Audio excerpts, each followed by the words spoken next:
الهلال بعد أن توج بطلا شرفيا للدوري الموريتاني، هل يكررها ويفوز بالدوري الرواندي؟ هنا كرة هلالية لكول، يحاول أمر كول، يعكس كرة للغربال محمد عبد الرحمن.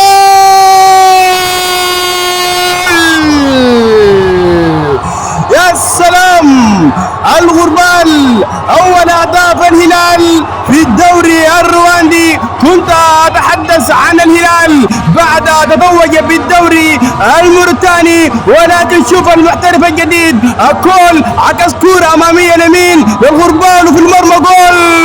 يا سلام يا غربال، الغربال أول لاعب هلالي يسجل بالدوري الرواندي. يا سلام يا الغايد، جكسا ميدو يضرب ولا يبالي هنا برواندا، هنا بالملعب. الركنية هلالية مع كول صاين على الهدف الأول. كول يعكس كرة عالية،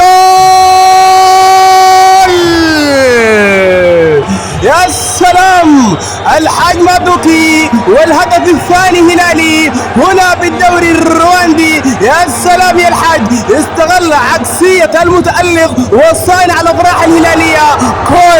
كول اسست جول. يا سلام يا ولد، شوف الكورة في المرمى، عانقت المرمى، عانقت الشباك، واعلنت عن الهدف الثاني هلالي من الحاجي اللاعب خط الوسط الدينامو الحاج مادوكي. جول.